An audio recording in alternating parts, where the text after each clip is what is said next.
Oh, it's beautiful. Hello, Giants, and welcome to Beyond the Purple Door. I am the Wellness Witch, Nicole Castillo, in studio today with a phenomenal guest, which I'm so excited to introduce you guys to. If you haven't already, please go follow us on YouTube. Wake Up with Giants Global TV Network. Go follow us on YouTube. You can also follow us on Wake Up with Giants TV on Facebook. Come over and join a Tribe of Giants, which is our Facebook group. And so today I am very honored and very excited to welcome a very magical friend of mine, Joey Lundgreen.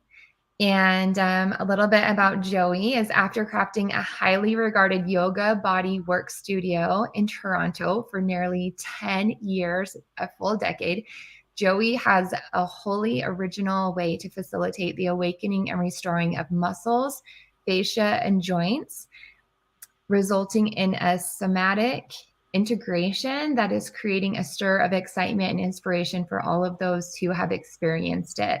Because of his work, many people have experienced a breakthrough in overcoming chronic physical challenges and have previously seemed too formidable to overcome. Others have claimed that his work has restored their sense of somatic sovereignty and fluidity, something they never felt would be available for them during the aging process. Whether engaged in a single session or in an ongoing series of somatic intensives, Joey's work is truly transformative. His disarming joyfulness and true commitment to the alleviation of somatic suffering provides a sacred container of heart and mind, body, soul, spirit. Joey, welcome to the show. I am so excited to have you here today. We usually start out our show by celebrating. So what is it that you are celebrating today or this week? What are your wins? Well, I'm really celebrating being here with you for sure, sister. I've enjoyed the process of communicating with you on the way to this podcast, and enjoy being with a friend and enjoy sharing. I enjoyed this morning. I went to the gym, and in between processes, wrote out a few of the things that you had said that we, by the end would have, and I really enjoy these opportunities to connect, to share. Celebrating opportunities to make meaningful difference and be of good service here. Yeah, well, and you're all about bringing value to people. I'm just celebrating being in this moment with you, sharing who you are with the community, the Giants community, because you are definitely a giant among giants. I met Joey at Gam Gam's house. She's having a Gam Gam dinner party on April 30th. And if you go to that dinner, you will get to experience a whole variety of people. And I was instantly drawn to you, Joey, just because of how loving, like you're just like a bright light. You were there in service. I know that there's people there that you were working with at the dinner party that were in excruciating pain, and you didn't hesitate to get up and to use your skills, the skills that you had to support people with being pain-free. And then I invited Joey into my house, and he had a session with my husband. It was a complete magic. Just from the first moment you stepped into the house, it's just like your energy just shifted the energy in my home, and it became like almost like a womb, just like a healing space. The way that you connected with my husband, the way that you connected with my children, it wasn't just like somebody coming over to do yoga or body work with you, or somebody coming over to give you a massage. It was just like a sacred shift happened the minute you walked in, and you spent some time with my husband, maybe an hour or 2 hours with my husband. And when he came down the stairs after whatever meditative state you had him in, he was so different. And I could see it and I could feel it. And I think I hugged you first. And I was like, oh my gosh, thank you so much for this gift that you've given my husband, to be able to see him just be pain-free and present in a way that he isn't usually when he's in pain. So share with my viewers, with our viewers here, what is yoga massage? How did you find this? Is this something that you created? Is this something you're a student of? Tell me about your journey, and what was it about yoga massage that just lights you up? Yeah. What is yoga massage? Where did it come from? Did I develop it on my own and all that jazz? Okay, so um, and why does it light me up, or where did I come from for it? So uh, technically, at the base of what I teach, there is a sequence that's a traditional Thai massage sequence, or Thai yoga massage. A lot of people may be familiar with that, which as like if you were to see what the difference between that and body work is, like some basics of the engineering of it would be that it's usually on the ground, a padded ground, a carpeted ground, usually, and usually it's twists, turns, pushes, pulls. It's elbows, knees, feet, the whole body. I kind of also am like, I'm like a boa constrictor sometimes, like going around people and like use my chin in different ways. Even, it's a full body usage, and it puts people in positions that they maybe don't yet have access to, but that as they let's say that someone's not used to that motion there, but in nature there's a reason that we, for instance, want to go like that. Actually, it's very good for like running and stuff. So if I can kind of get them there, they may get to like traditional yoga poses that if they like tried really hard for a long time, they get to. I wouldn't say that's a goal of mine, but I definitely wouldn't say that the goal is to get them into certain poses or something like that. The goal is to um, at least not within that session. What is the goal? Maybe I'll go back to what the goal is, but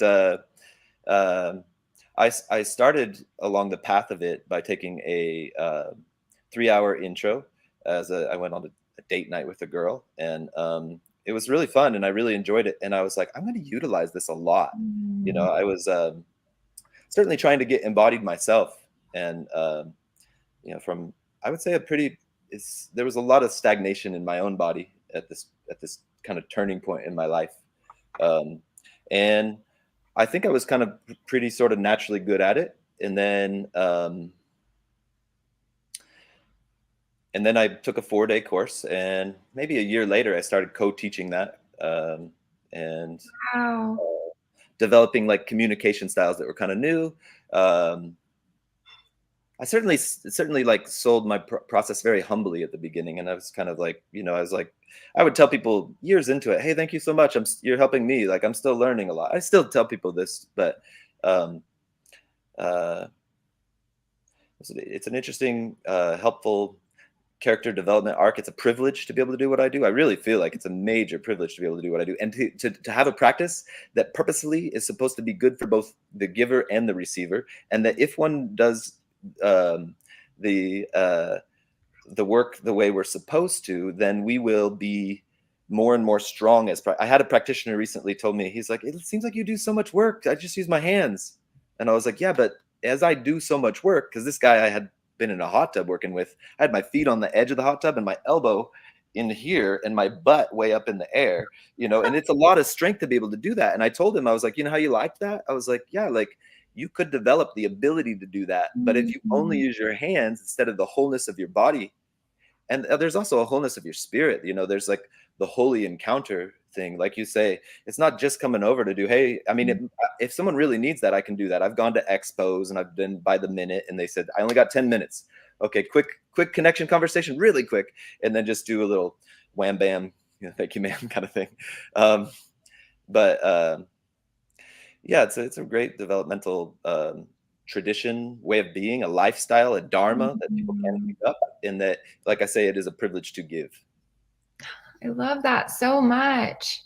It's just so powerful. And also the ability that you have about, so when you talk about your body being stagnant, what does that mean? I had a chiropractor on 2 shows ago, Dr. Taylor, and he was saying that motion is lotion. Mm, Yeah. So maybe where is the danger in being stagnant in your body? Is that a question that you feel that's a good question. comfortable answering? Yeah, for sure. Very good question. Thank you. Um, so yeah, motion is lotion. Great, great.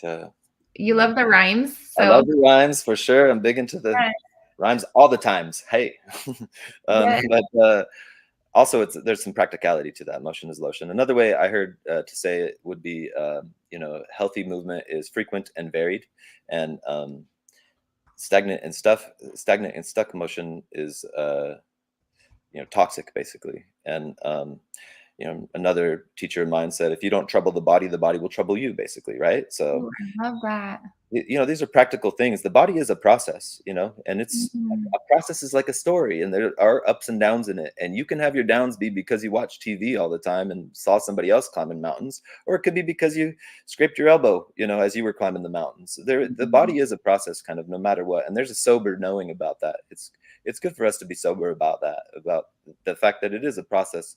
So, in the process of what do I call it? Domesticating my body in some ways. Oh, yeah. You could say, like, in some ways, domestication is like stagnation for the body. Flat floors, like that. We kind of live in like a modern day lab of air conditioning, and without challenges. So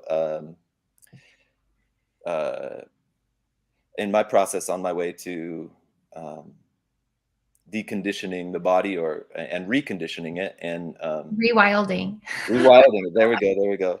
I can say for sure there were times that I was like, "Oh no, did I hurt it?" Did I?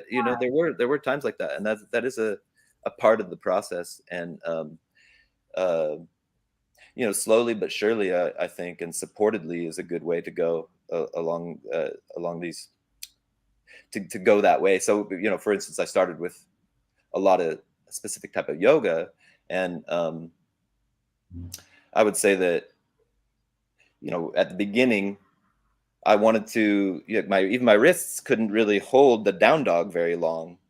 And Mm. there's some practical little things that are helpful for people if you're starting along. This is that don't always follow the teacher, actually, especially Oh, in a group class. Like, feel yes. free to disobey me. That's the way I lead at the beginning. I say, hey, come from where you're coming from. You don't have to do what I say. Don't be disruptive, please. Don't be disruptive. Take Yeah. breaks, though. And you came here to say, try. I came here to say, do it. Work hard. And if you rest this whole time, by the end, my job as your teacher is to be like, did you have a nice rest? You know. Mm. So Yes, both. sometimes that's what your body needs, is just to rest and to allow yourself and give yourself permission to rest, and not trying to be like the yogi, like the best yogi in the class or whatever, because Mhm, you're listening to you're in tune with your body, and your body's saying it's okay just to be in shavasana and yeah, rest. I love that. That's so yeah. beautiful.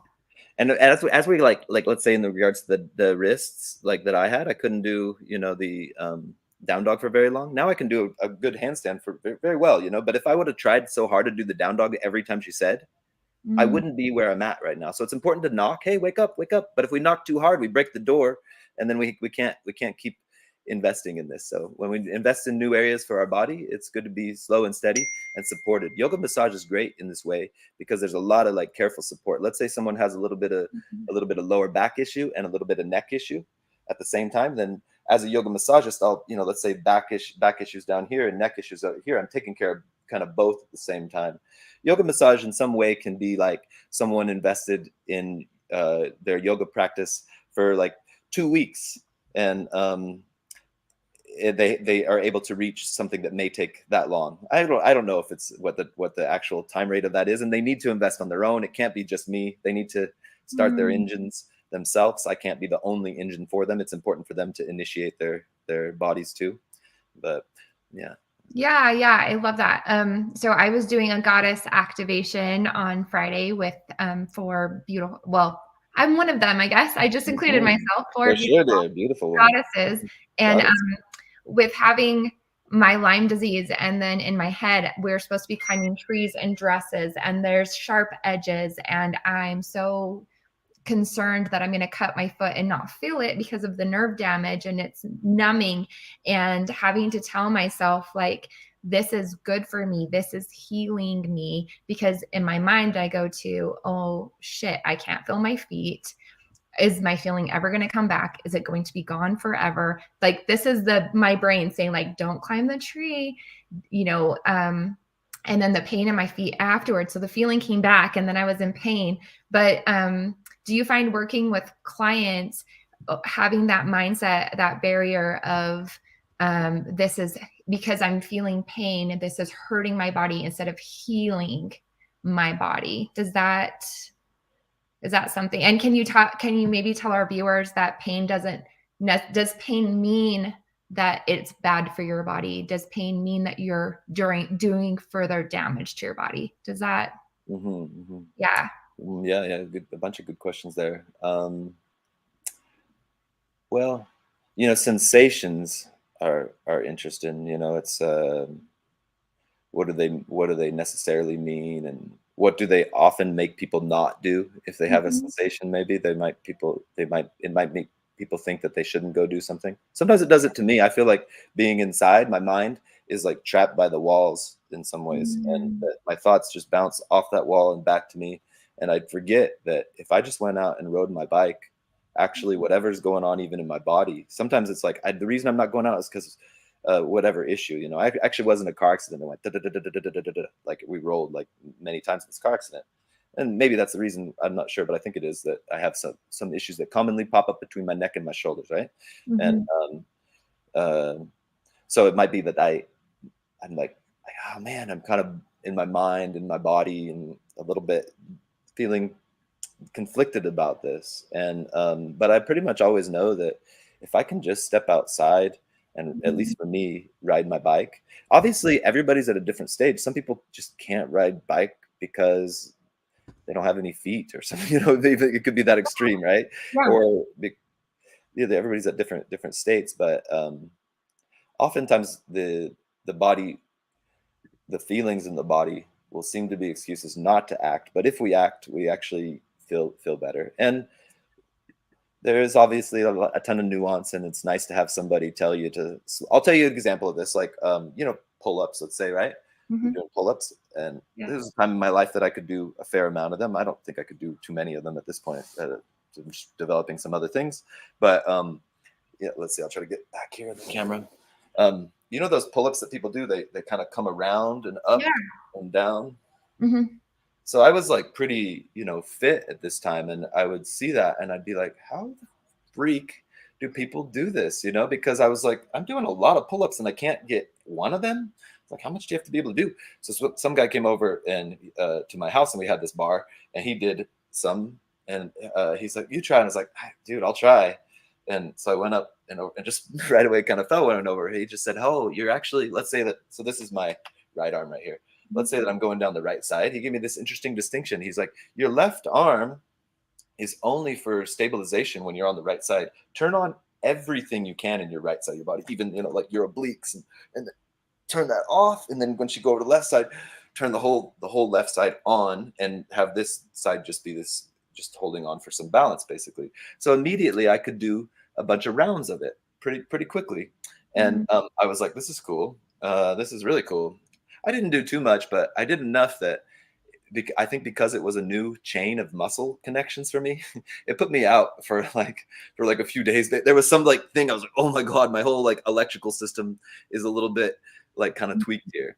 Yeah. And I guess one reason I would say this is that, hey, like, I can do handstands and stuff like this. I look kind of cool the way I move, but I still have my own processes too. And at that moment, it helped me remember that when something's pretty new to you, it's good to Mhm. just touch it and see how you respond with it.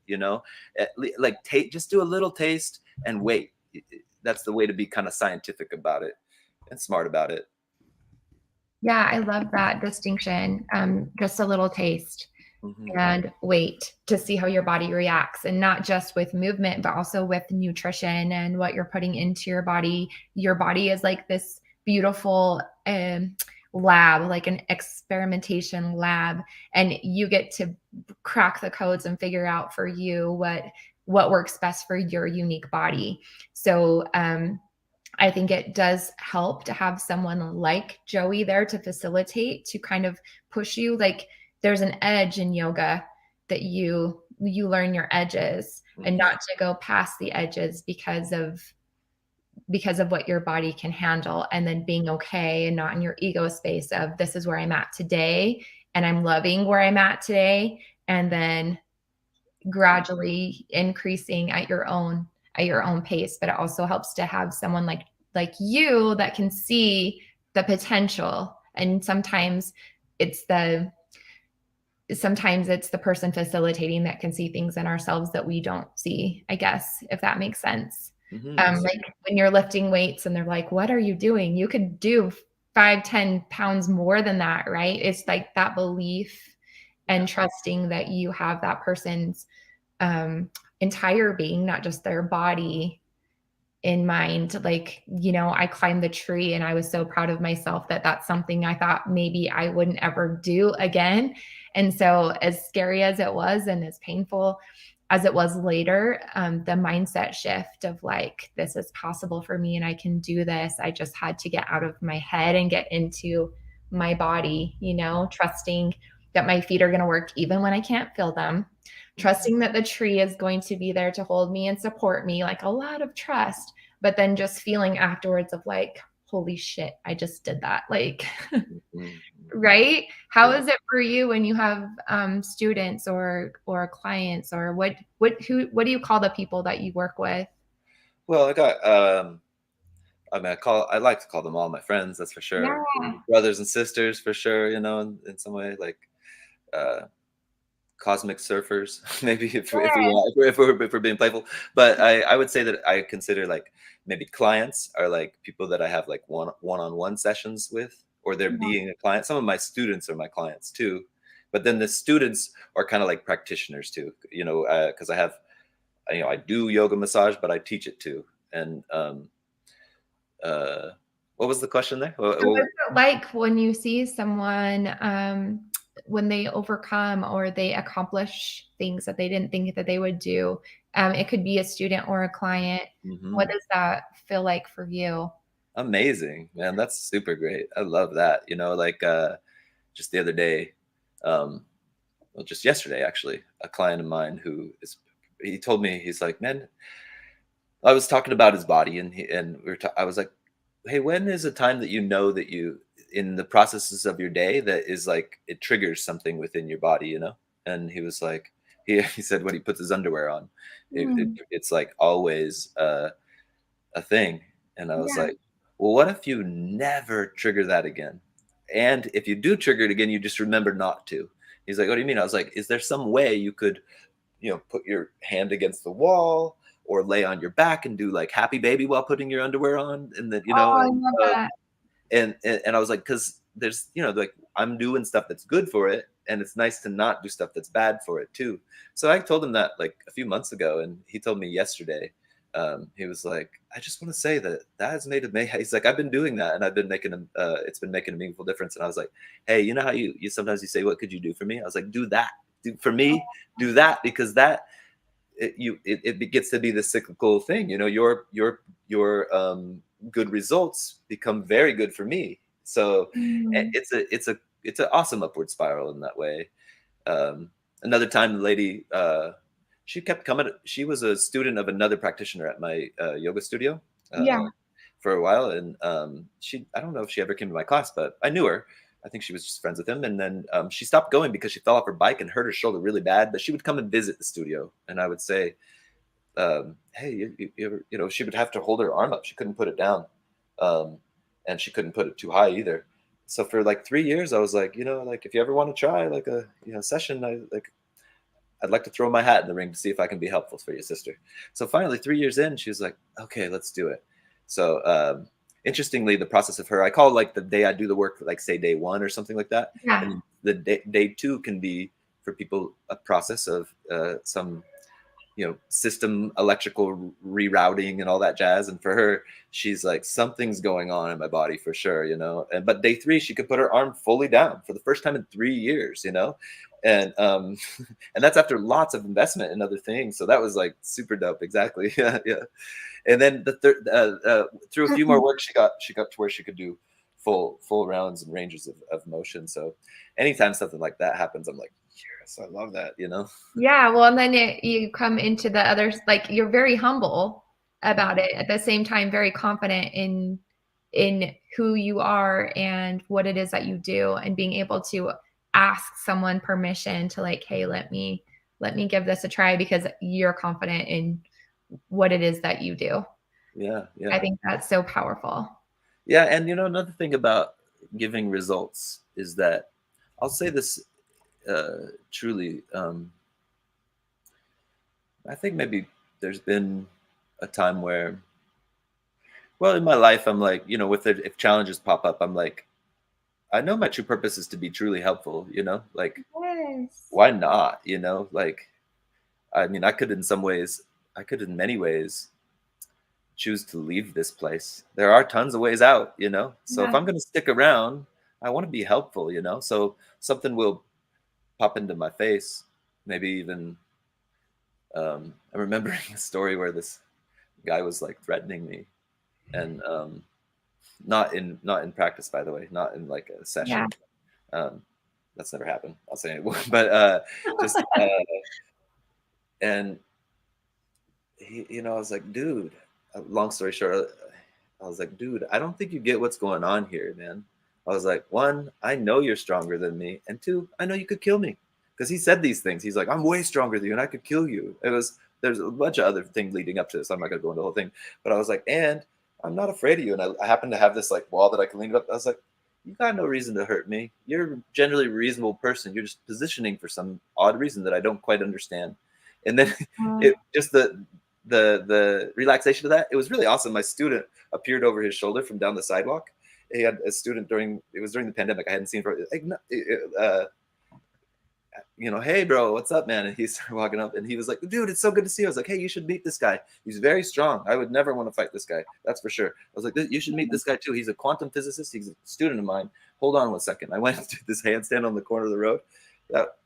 And that goes too much into the story. But by the end of it, it's interesting, like that guy, as we watched my friend walk away, I could sense his gaze at me, like, and there was something about it that I was like, I could sense him looking at the side of my face, and on me watching my friend walk off. And I was like, I'm not going to give him anything until he gives me something. And if he doesn't give me something, I'll just go unlock my bike and go away. Yeah. And but he's like, you've always been cool, man. And I was like, yeah, too, man, you're cool too. I was like, we all can be. This is a little bit of calling out, by the way. I didn't think of it. I was going to go down this route, but he needed to be called out, but also safely, like as a man to a man. If I call a man out too much, you can't do that. You have to do that righteously, or you're stupid, basically, or you're gonna mess yourself up, because the guy is a major martial artist. I may be strong, I may be good at movement, but he's got a black belt in 3 disciplines of martial arts. He owns a martial arts school, the guy, and I was like, yeah, you're cool, man, too. I've enjoyed our conversations before, but I was like, for sure, I know we all can be stupid sometimes. I know I can. And purposely, I was like, I know I can. I was taking it on, but also showing him like, I'm strong too, man. And then somehow, like, it's weird. I could go into how that story turned out really miraculously. I would love to hear it. We got time. It was odd. I'll tell you this. Like, he was a security guard at a place I'd go to, and the next time I drove my back by, he stopped. He's like, hey man, can you teach me something about yoga breathing? I was like, I'm kind of in a hurry, but yeah, for sure. Like, well, how about next time? He's like, okay. So as I approached the place next time, this is during like the head of the depth of the pandemic. I started putting on my mask, and he's like, oh no, man, not you. You don't need to put that on. And I was like, what? And he's like, no, you're healthy. And I was like, he's like, you're healthy. Once hey, come in.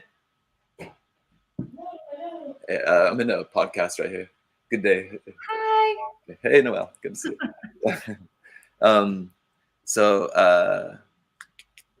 So he was telling you that you're healthy and that you don't need to wear the mask. Yeah, he yelled into the place.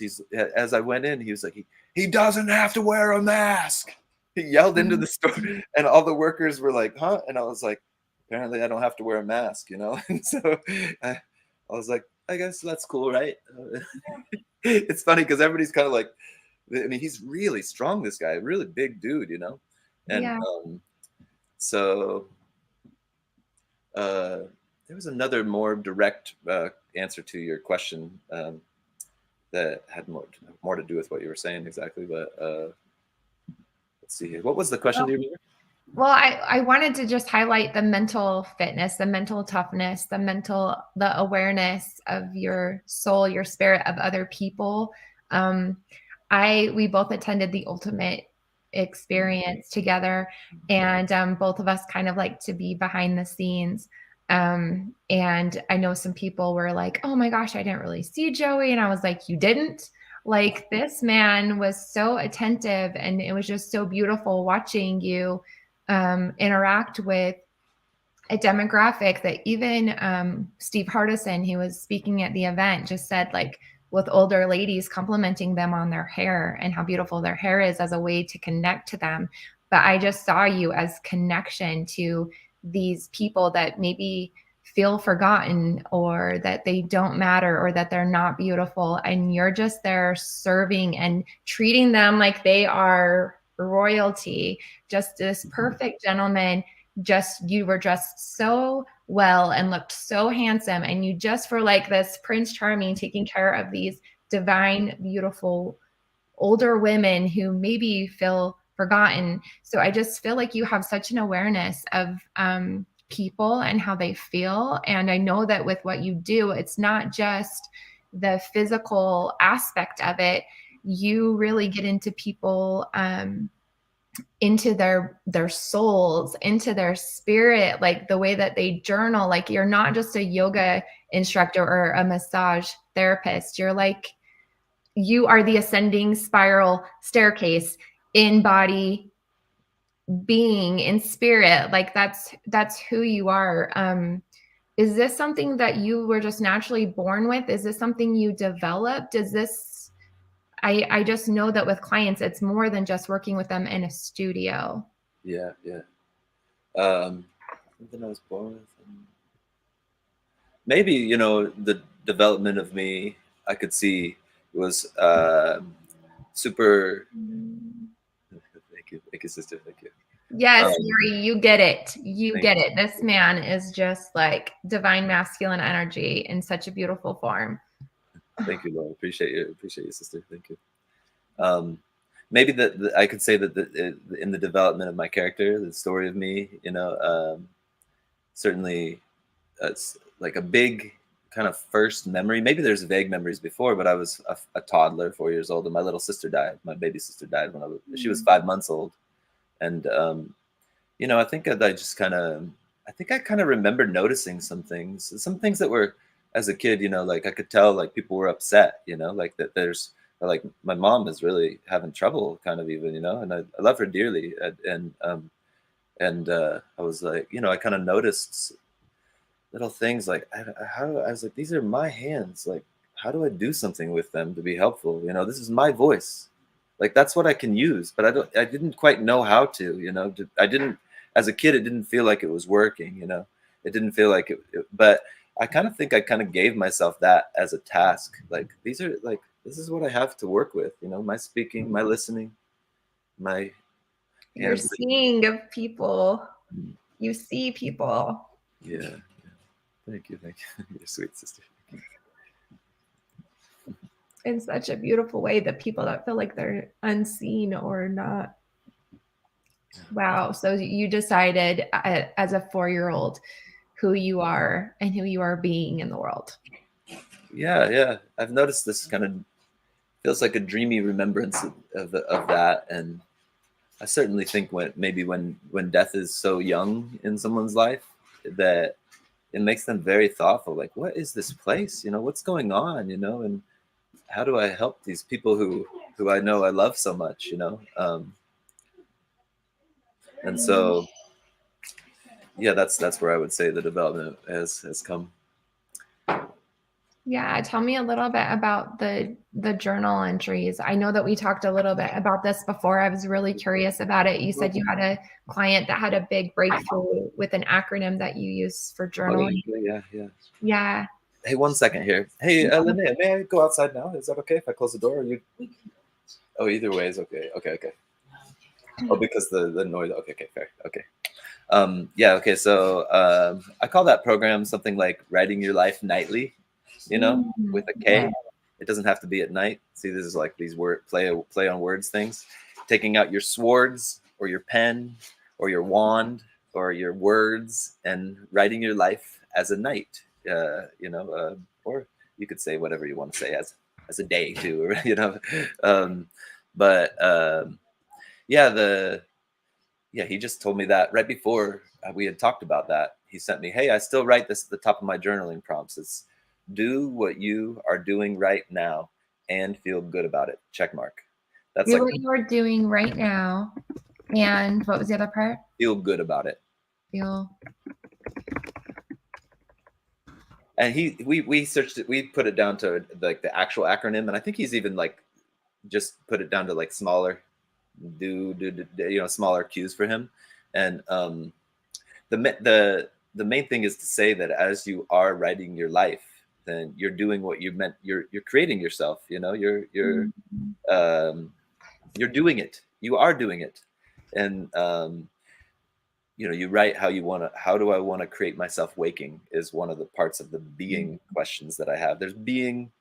There's the being in part of our investment, which is about how you wake, how you think, how you go to sleep.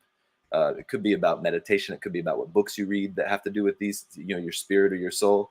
And then there's body, and that really has to do with how you move or how you don't move, or what you eat or what you don't eat, and how you rest, or what you're going to do with playing with your body. For instance, for a while, every time I go pee, after I'm done, I do a handstand.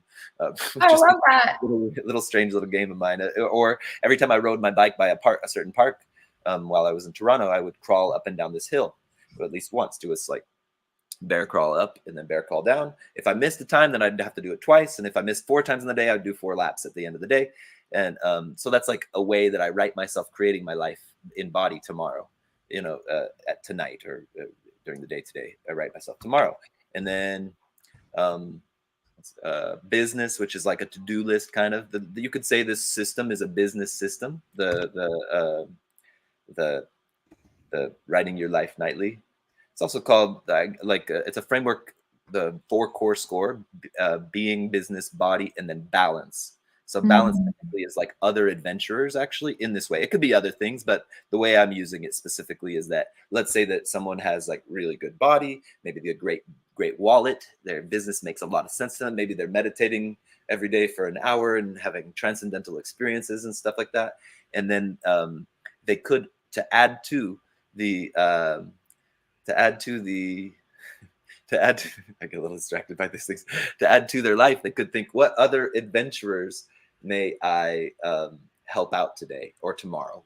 So for instance, someone could say that their goal is to look throughout Facebook and find someone from high school that they that they hadn't talked to in a long time, to remember a funny story that they had, maybe notice they have 3 kids and tell them, hey, I remember that funny thing you did, and I remember how you used to be with me. It was really great. I see you have 3 kids. That's awesome. I'm sure you're really busy too. By the way, feel no obligation to get back to me if you get this, but I just wish you well. So that's a way to invest in the world.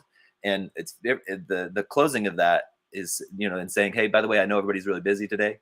That's how to do it cleanly. I noticed there is some specific distinctions about the prescriptions of what the write your life nightly part of. Like, I'm like, hey, if you're going to do this or this, really make sure to include this. And at the beginning of it, follow my prescription of how I do that write your life nightly program. Try to do it basically the way it is, and then eventually certainly permutate it lots of ways. Like, sometimes I did a 6 weeks of sincerity, of strengthening, of stretching, of scheduling, of strategy, of all these different things in a group. And I promised I would always write the do what you're doing right at night, with my right hand, even though I'm left-handed.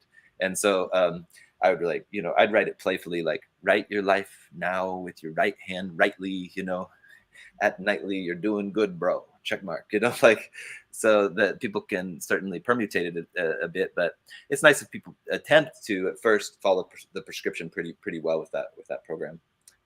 Yeah, I love it. And I love that you are so flexible in what it is that, like, you go from the B's to the S's, like, Yeah. like just, and even just receiving like voice clips from you are just magical because of the way that you speak, and I trying to describe you to people. It's just, I don't, you just keep me in awe. Like, like even your email address, I was like, this guy, like the way that you rhyme and the way that you play on words, like it's so beautiful. Something as simple as speaking, that you can just take it and make it so fun and so beautiful and just an adventure. Like, Yeah. I think a cool thing for people to possibly consider to apply in that way when it comes to their speaking, their way of being, is think adverbially. This is a way, I think, that's kind of, how do you spell that? Is this a Joey word, or is this an actual word? How do you I spell don't know. it? I don't know if it's an actual word, but I mean, Adverbally? yeah, Love it. ADVEBRIALLY, I think.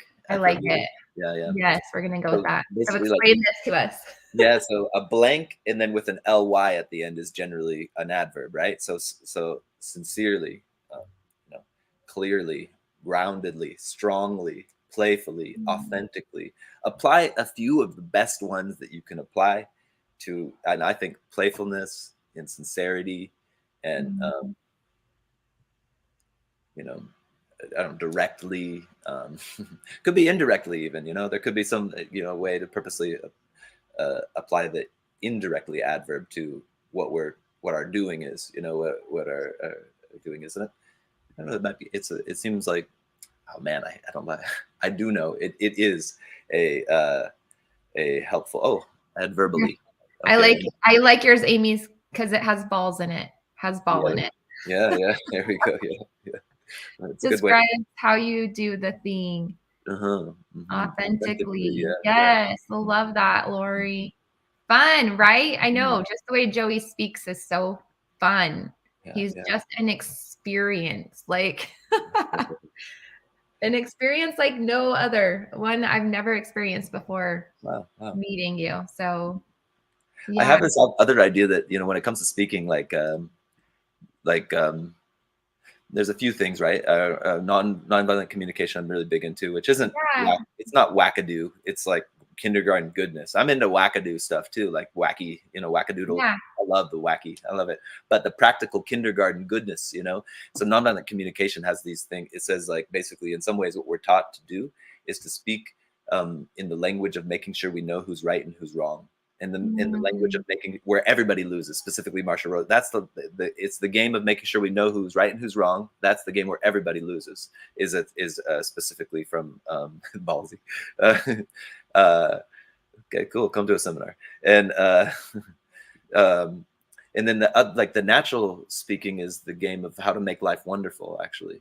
So so another thing is that, like, and that's like really grounded stuff, but like I have this sort of desire that humans could even get to where it's like little kids kind of, they get together and their speaking is kind of like disconnected to even they're like with one another, but like the one kid's like, my mom makes good sandwiches. And then the other kid's like, giraffes have long necks. And like I love turtles. yeah, exactly. And that's like kind of like, it's cool that that's like kind of fine, but there's other times to be like, hey man, can we keep a logical flow to what we're actually trying to distinguish things? And that's another thing about speaking is speaking distinctly. For instance, we can speak about the word difference, and the game of how to make life wonderful. That's we can speak about the word difference, and we can speak about it in a meaningful way, like making a meaningful difference. But also often, if that word is applied socially, it's usually applied to separate or subtract. It's a mathematical term in some ways, the differences. And but that's different. It is distinct. See, so I'm, if I happen to be like, let's say I'm in a discussion of trying to find the truth of somebody, and I'm like, that's kind of like da da da da da, and then they're like, oh, but that's different. It is distinct. I'm not saying it's the same. I'm saying they have likeness and they do have distinctions as well. So distinctions can actually take war down.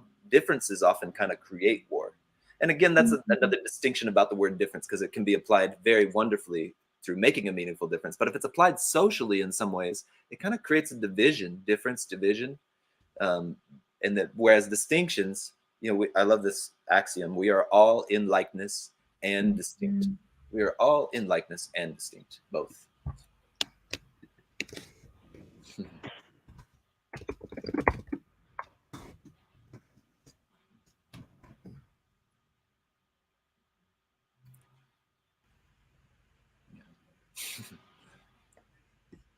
Oh, I'm loving this. Yeah, the thing is, kindergartners are geniuses. They are genius levels. When I've gone with Nick and Ryan to elementary schools to teach the 12 journeys on the giant's journey for the giants and the smalls, they are operating at genius levels at a kindergarten level. Yeah. And so I absolutely love that you bring that into this conversation, because it's such a wonderful way of being. And they're just like curiosity and love. And, they don't really, they know that they're different, but they don't really judge themselves as being different or judge each other as being different. It's just like, oh yeah, that's you. And this is me. And, yeah. And I also love that you talk about nonviolent communication, but you also talk about non-sexual touch. Oh yeah. So desexualizing touch, which are I feel like so valuable and so important in this time of the world. Can you maybe speak to a little bit what that is for people who might not know? Because I know I was kind of like, wow, what a concept when you brought it up. By the way, thank you. Great question, and thank you for leading this way.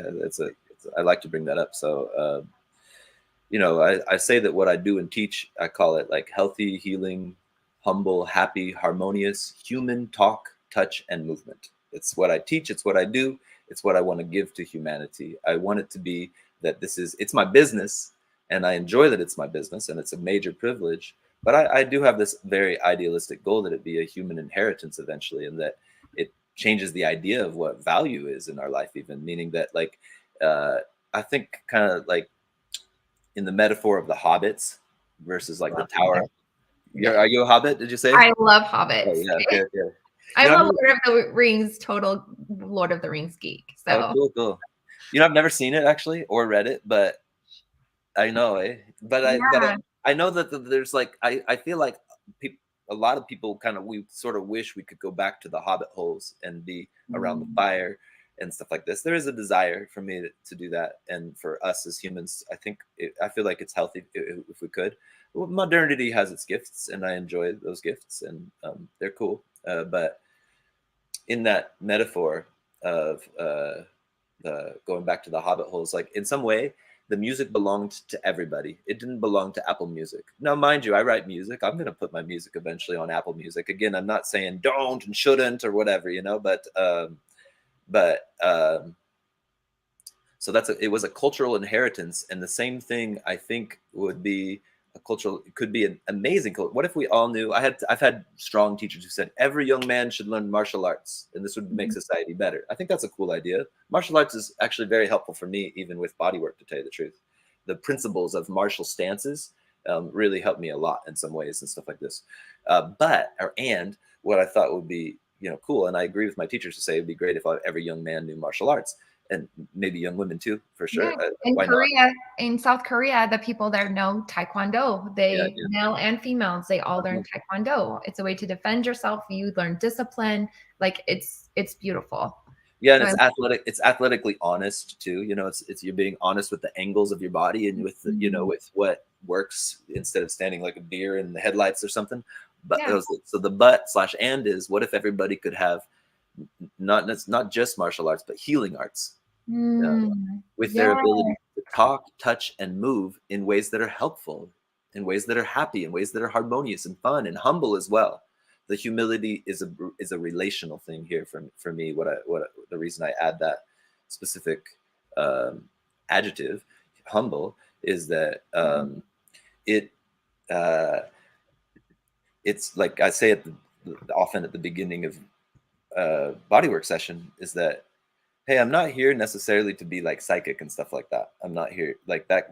Things like that. I'll say this too. Things like that may happen. Things like that have seemed to happen for me in beautiful, wonderful ways. But it's not a goal of mine here. The goal is to be in relationship and communication, and that there's a Mm. deeper teaching in that than me having some special information for you. Not that that doesn't happen and that that can't happen. It's happened in really, really, actually, really cool ways. But that the goal is to have that be that humility there. And one way I'll say this for that's like I'm speaking as a practitioner, like professional, but also I'll notice, let's say that there's some man on a couch, Mark or something like that, and then they're in a social situation, and maybe his lady is on the floor, Mindy, and Mindy may be like, oh yeah, Mark massages me, and he's like, that's right, I massage her, he's like, yeah, she's speaking for me, that's cool.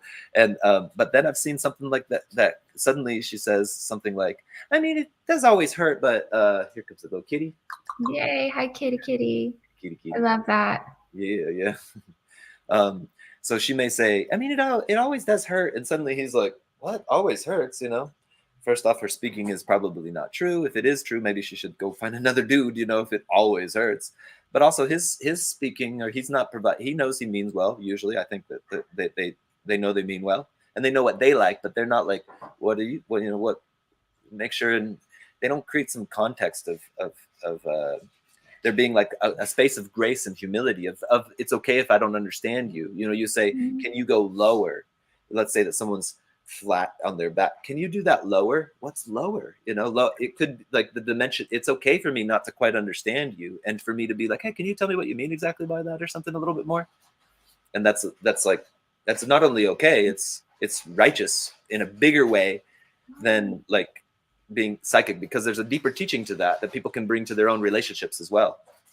Yeah, well, and it's about like being able to be seen and heard and understood.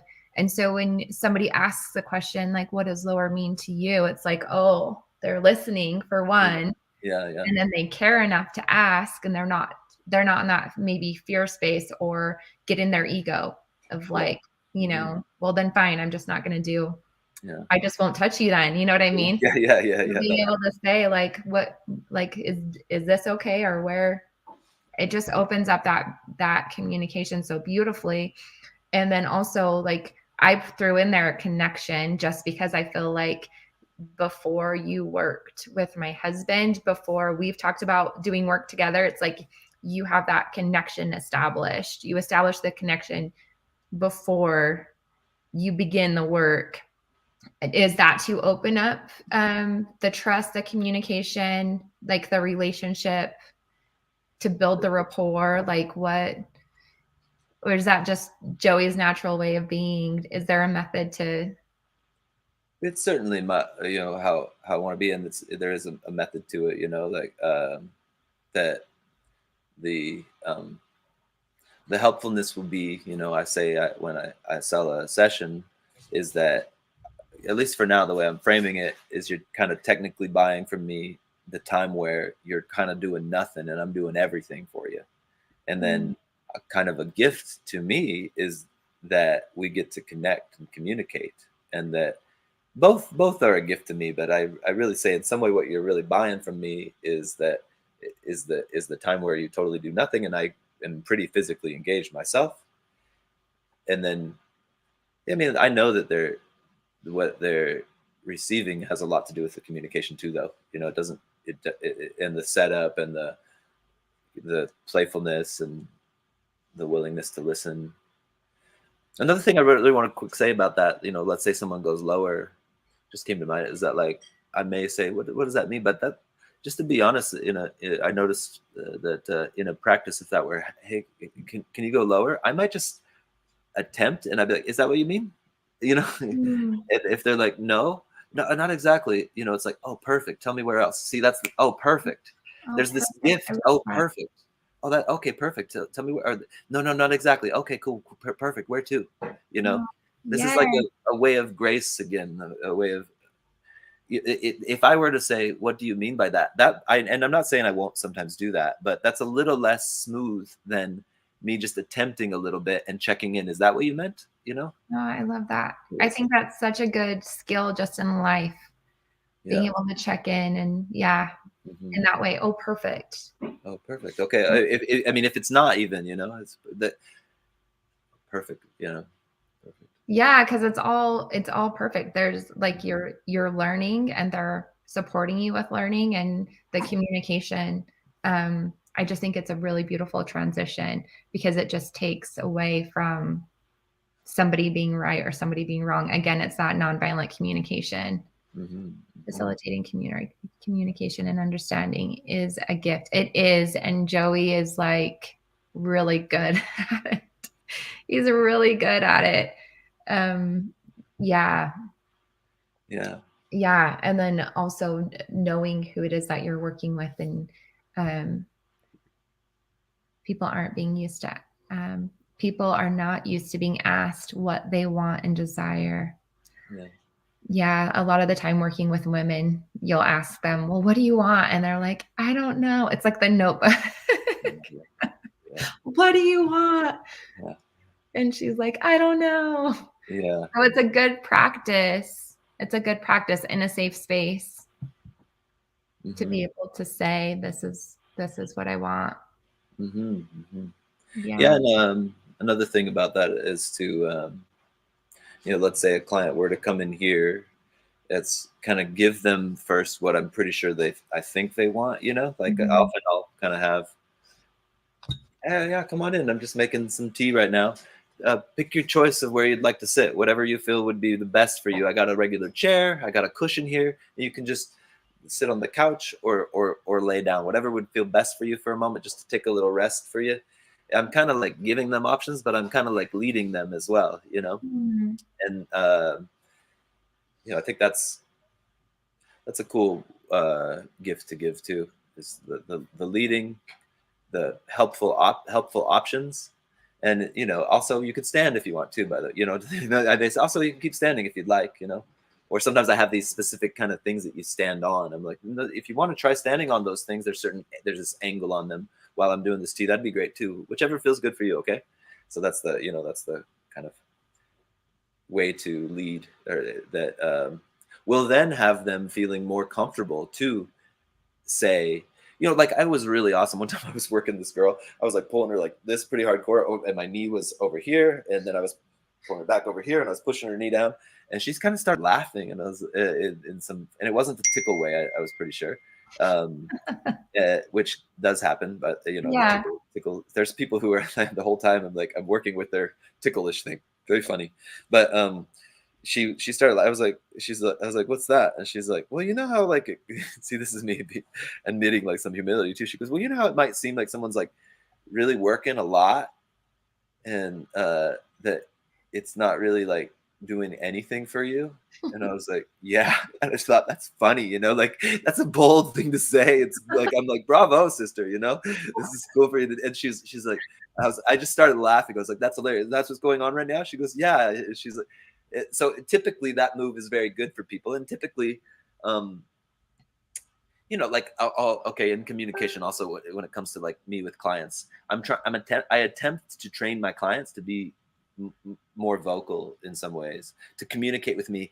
I prefer it to be mostly kind of like non-verbally, Yeah. um, uh, or like words can be in there, but have it be within an animalistic way. So like I've had a few clients that this has worked with really well, and they actually definitely, I gotta admit, usually get a little bit better service than anybody, because there's like this primal like, oh, Mhm. oh, oh, oh, stay there, stay there, stay there, stay there, stay there, stay there, stay there, stay there, stay there, back off a little, back off a little, go down, go down. There's this, and I actually kind of appreciate that, like a lot. And Yes. for some of those people, like when people walk by the door, they're like, is that guy having an orgasm or being killed? Or like some of the people that are super vocal, there's like uh uh it's pretty, I've given those clients to other practitioners and they don't like it. I don't I've there maybe there's a few practitioners that I've taught now that would understand how to handle that, but most people are like, man, that guy's hard to handle. But really, it's really, really great. And the way I've found to initiate that is that during the initial context creation, sometimes I'll have us listen to there's a certain chant, and I'll be like, hey, Mm. as we're talking here, as I'm talking, you want to just see if you can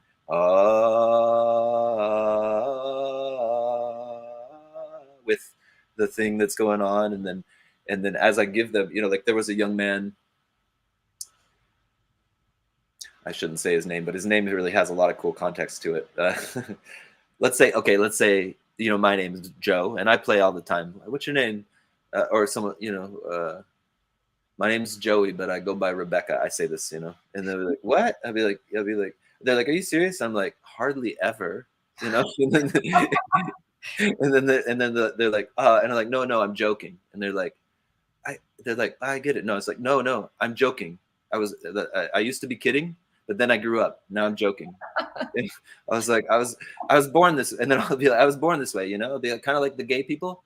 I'll be like, but like not homosexual, no judgment. I'm just I'm happy and I'm joking and I'm serious. And I can't help it. I was born this way. It's like this cyclical thing, man. I'm kind of stuck in this. You know what I'm saying? So this will be me with the cashier sometimes. So this young man had a name that I could play with this way. And let's say his name were Joe. And this young man said to me when we first met at a restaurant. He was telling me that he sometimes when somebody tries to address him, he doesn't have any voice. There's like,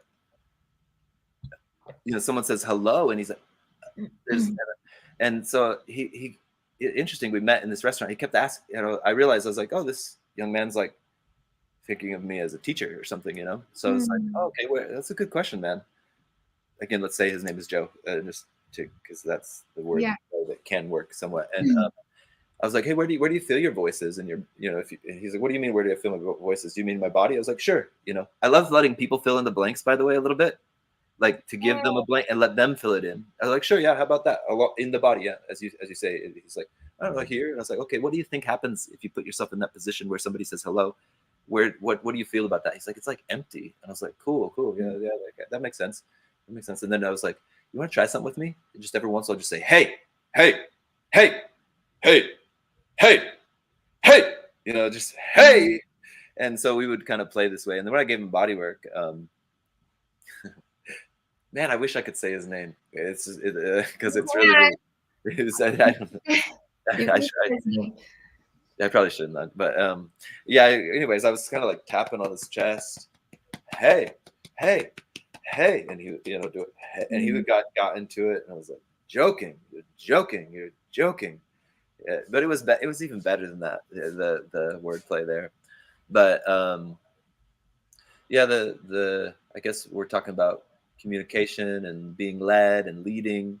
You know, even I'll say also like humbly, like you know, there's been learning. I gave body work to a lady who herself is a body worker, and you know, many times actually, and this lady, first thing she told me that her lower back was kind of hurting, and I don't remember. Maybe I turned around and she just sat and settled, and she's like, okay. And so sometimes when somebody does that, I kind of want us to do a little exercise first. Sometimes, but if their energy's already settled, sometimes I'm not gonna. I'll kind of let them. I'll let the fact that they settled their energy kind of. I'll be like, oh, okay. I'll go into. Traditionally, I like it when they initiate some muscle movements of their own body first. Yeah. And also, I kind of noticed, I was like, her lower back. And then she's like, can we get started? I was like, okay, yeah, okay. So, and within a few minutes, she's like, my lower back's kind of hurting, you know? And I kind of knew it would. And I admit that it wasn't perfect, and like, it's okay, you know? And because she's a practitioner, we got to have like colleague talk afterwards, you know? She's like, I really like the way you talk, the way you work a lot. She's like, I was a little surprised that we worked on the you know, the sitting position right away, you know, after, you know, I had said the lower back thing, and I was like, you know, there is that. I was like, I feel like I made a, you know, I do make this like, this is a thing. I think like, as someone who takes lots of shots in life, like meaning like lots of gambles, you're not going to hit the mark, you know, and it has to be okay, you know. Like there one time with the cashier, a lady was like, I bought a can of something, and she's like, is that everything? And I just go, no. I was like, there's so much other stuff, you know. And it landed in a way that it felt like we were suddenly, it felt like I was like, no, like, it was like, there's so much, it felt like it was like we were in like do for a moment, and suddenly like the little like this feeling of like weird mystery kind of broke with her, like like laughing, you know. So the next time I tried it, it didn't land right. The person was like, okay, weirdo, you know.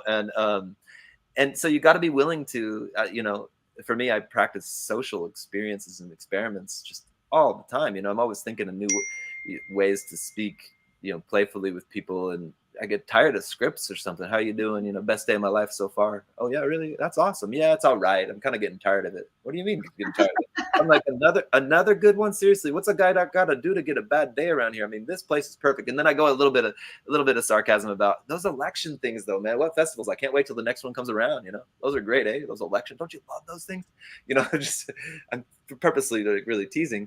And then I got kind of tired of that one more recently. How you doing? Oh, I'm dying. You're dying? Yeah, it's a birth thing. My mom and dad did that thing. The thing. And then I'm kind of like an STD. My name is Joey. What's your name? Which is pretty intense thing to. Yeah. But and usually it lands really well. But like for instance, in that I said it, the lady asked, is that everything? And I was like, no, it worked the first time. The second time it didn't land well. And you have to kind of be willing for it to not land well. If you're with other people, they'll sometimes, create a story about you, and you have to be willing for them to create a story about you too, and for it to be that's what they decide stuck for you. And what someone told me once, kind of, you can leave behind often a trail of a treasure chest trail of people to open up later and see what it was really about. There may be an opportunity for them to see, oh, that's what he was really doing or she was really doing there, and that you were misunderstood. You didn't have enough time to finish what you were really saying, and they automatically judged it. But then later they can see this.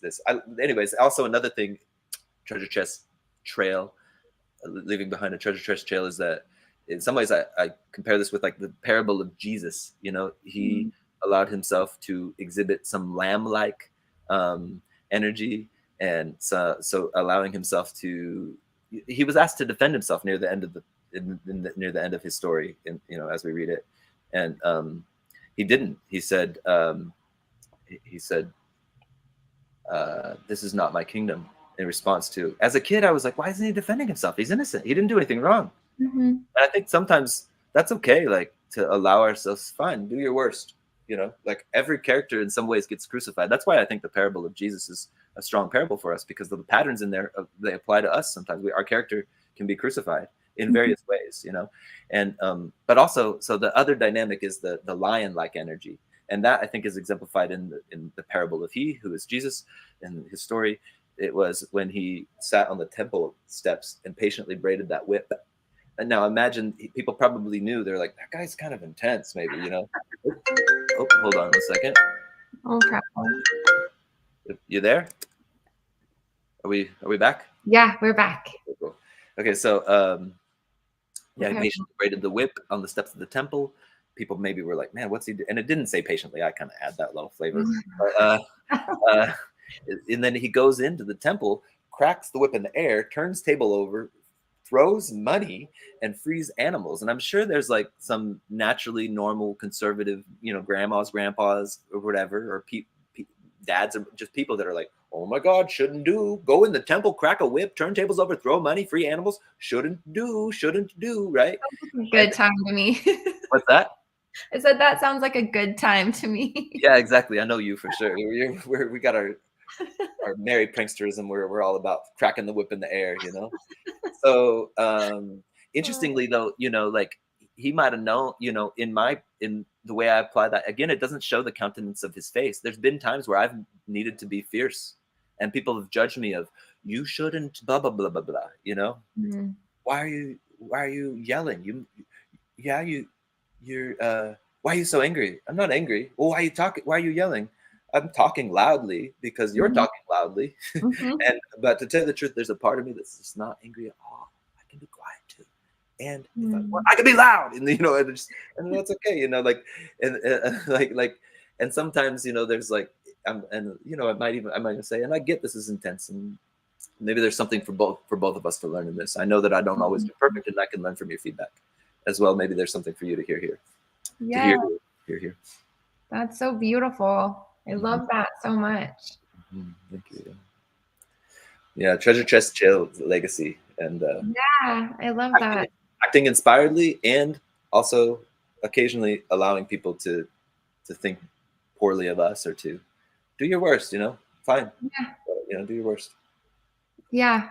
Not feeling the need to defend yourself, especially when people come from a different level of understanding than, yeah. And having it just be okay. No judgment. Just, Mm-hmm. yeah, I can relate to that with my upbringing and just feeling like I didn't have a voice or nobody would listen to me if I told, even though I was telling the truth, no one was going to listen anyway. So it was just like, whatever, like Mm-hmm. you're not hearing me. So yeah. Yeah, this reminds me of something we were saying earlier too about, if you don't trouble the body will trouble you. There's Yeah. something about being a character in a story, and that being that what is it? Okay, here's the thing. I think humans are mythological creatures. They live in the messages they give and receive. They can't help it. Listen to me talk about us now.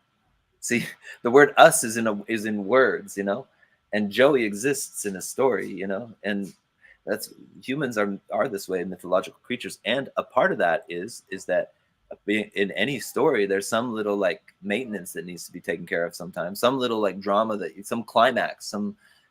something, and also usually I think this is you're going to be part of somebody's bad opinion of you. Mhm. Sometimes I've kind of used this to be the crack the whip thing. That's all right. That's your opinion of me. One thing I know is you can't help but be a part of someone's bad opinion of you. And you got your bad opinion of me, and it's not good, and it's okay. It's not. I don't think it's correct, but that's what you think, and that's fine. No Mhm. matter what. I could go sit on the mountain, and someone would say he should be working. I Yeah. could go work, and someone should say he should be sitting on the mountain. I could be a garbage collector, and they'd be like, what a dumb job. He should do something more meaningful. I could be an elementary school teacher, and they think he should be an entrepreneur. You're always going to be part of somebody's. It's just a kind of an Mhm. acceptance and allowance, a sobriety to seeing how things are. That's beautiful. I love that. Mm-hmm. Yeah. Yes. Maybe is there any? Do you think that's true? That you or I wonder if that's if you had any thoughts of that. Yeah, no, I just think that people if they're so busy judging other people instead of just allowing space for me, I just change my stories. So I choose to see the man sitting on the mountain as absolutely beautiful and magical experience, and the man that's working as, wow, what a beautiful provider. Like I choose something different, and there's people, they choose the stories based on who they are, not on who that person is. So I can look at Joey and I just think that you're an amazing human, and there might be somebody else that has a different story, but that's their story. It comes Mm-hmm. from who they are being. It's not right or wrong, or we just see people and see things the way that we are. If Mm-hmm. that makes sense, that's how Yeah. I see it. Yeah. Yeah, what's it like being you? It's the easiest. Yeah. Mm-hmm. And then just what other people think about me is none of my business. Yeah. Yeah. Yeah. One of those things, like Mm-hmm. people are going to create the stories that they're going to create, Yeah. and wasting the time and energy trying to change that or defend that. I'm too old for that shit. Like, Yeah. Yeah. I'm 42 years old. I don't have the Uh-huh. energy anymore to Yeah. follow people around and convince them that their story is not true, like, Mm-hmm. or true, or I don't know. I just Yeah. Yeah. let people be, and you get to choose. You Yeah. get to choose how you see them. Yeah. Yeah, Yeah. like going to like I went to Walmart right around COVID time, and there was somebody standing there with like 16 pallets of toilet paper. It was insane.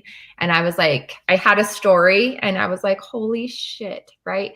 But then I was like, maybe they work at a nursing home and they are getting all of this toilet paper to take care of their residents at the nursing home, and this is actually a really beautiful thing that they're doing.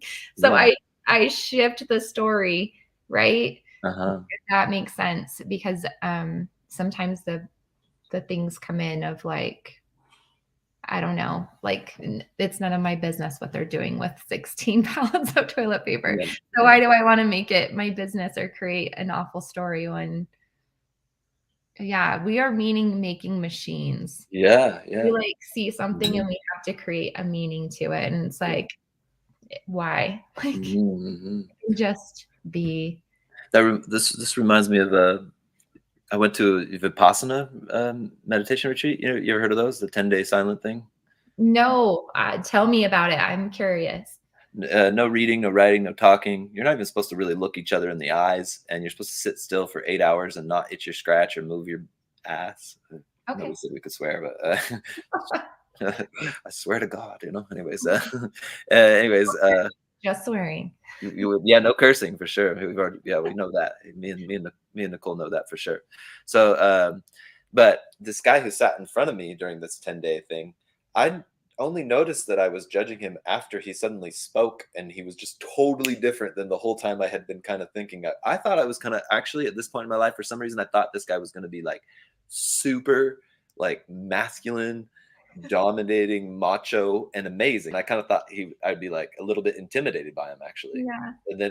And then the first time we spoke after 10 days of silence, he goes, "So how was your set?" And I was like, whoa, like my mind went like, it was because the whole time I had kind of projected on him that he was going to be this really, I mean, he was a strong dude, and I always appreciate strong dudes. Yeah. Everybody I appreciate, but um, it was just kind of a cool thing to know that I was so like unconsciously kind of wrong and painting on top of something, and to see that even though it's not my proclivity to do that, I was still kind of doing it somehow. Um, and this, hold on one second, I might need to get a little battery thing. Okay, no problem. I Yeah, know we've gotten over, but yeah, I'm having way too much fun. I hope our viewers are having fun too. I have been so excited to have Joey here just so you guys can experience his energy and the beautiful things he's creating in the world. yeah. Yeah, thanks for having me here. And Well, we are back in battery and location here. Okay. Another thing, as we were talking about this, is that Billy Joel, that musician. Mhm. I just had this song, "I Love You Just the Way You Are." Do, do, do, do, do, do. You know that Yeah. song? Yes. And that's kind of a gift to give too. Like it's interesting. I think that it's a privilege, and it's a challenge being a body. There's challenges to it. It's kind of, you kind of don't know what to do with it exactly, and so someone may be sitting in front of me, and maybe this has happened like sort of maybe twice, I think. Yeah, twice specifically. And someone like, "So what's going on for your body?" Da da da. And so many like dilemmas that they had in their body, Mm. and that they told me that like a lot of them were based on their own very poor decisions. Mhm. Something about drinking, and something about all Mhm. these things. And then I'm there to be super helpful, and I noticed that the wall of things that I have to work with is a lot, Yeah. and that I haven't got a full commitment to keep. So I'm like, well, how do I be helpful in the moment? So I attempt to see uh, that to give the seeing that underneath it we're the same, that their hearts are good, that their hearts are Mm. good, that their hearts are good. Remind them that their hearts are good, that underneath all of everything, we share the same good heart actually, and that's our true self actually. That's our shared common interest actually. And to see in the metaphor of a movie, let's say that the scenes I see in a projector in a theater, the story on the screen is made of shadows actually, Mm. and that behind it, underneath it, there's a light that I can choose to give that sight. And I can choose to, in that moment, forgive the whole scene of any meaning of conflict, or of her feeling that she was ashamed of the fact that she had drank and hurt her wrists so bad and stuff. And I can choose to see that I've had those feelings. Joey has had those feelings too. But underneath it, there's something that's deeper, that it's our shared self or something like this. And our shared interest. Yes. You can seem to be there. I can seem to be here, but I can give that there's something underneath it that we share. Yeah. Yes, the connectedness to Mhm. all things and to each other. Just that connection, finding something common Mhm. with each other. With each other. Mhm. Acknowledging my past by viewing it differently with understanding instead of reaction. Hugh, I love that. Yeah, very good, Hugh. Amy, ooh, I love, right? Yeah, it's Yes. so beautiful. So Yeah. beautiful that underneath everything we share the same good heart. Mhm. And then also, I'm guessing that you're able to look at people and see traumas in their body. And have you experienced having someone like release that energy that they've held in their body, releasing that and having an emotional reaction? Do you work with people that experience trauma? Are you able to feel it, see it, sense it? Yeah, for sure. Yeah. Um, a good, a sort of extreme example is a lady who I was friends with through an ecstatic dance community in Toronto. And I think maybe after like 4 or 5 times of us seeing each other at an ecstatic dance event, she was like, "Hey, I heard about your body work. I'd like a session." So, okay, cool.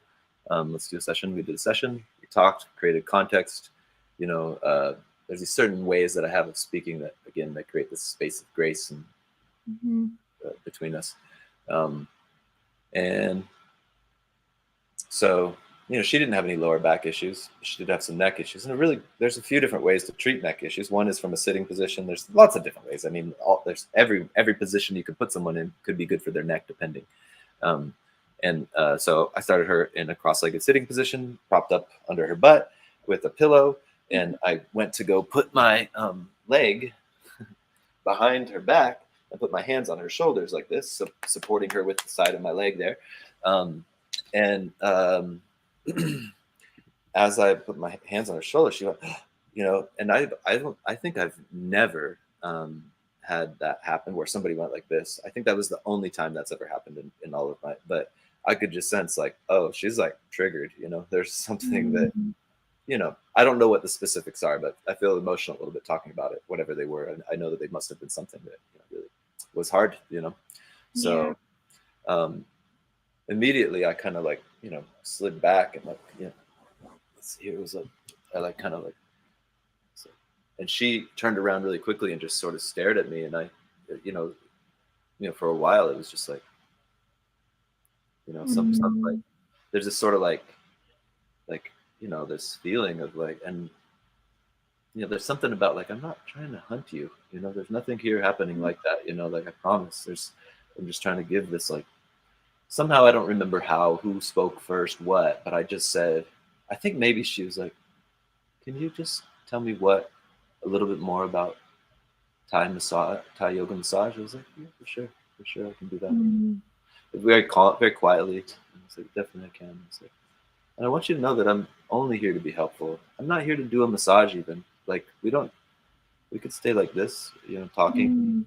and this is great and fine. And I'm not I'm not invested in us not doing the massage or doing, but I just want you to know that I promise I'm here to be only helpful, like totally. And there's nothing else like that's going on here. I just, I was like, that's for sure. I want to say, and I think maybe I said somewhere it was like, so maybe I probably just said a little bit about, so okay, just to answer your question directly, usually it's like this, it's like that.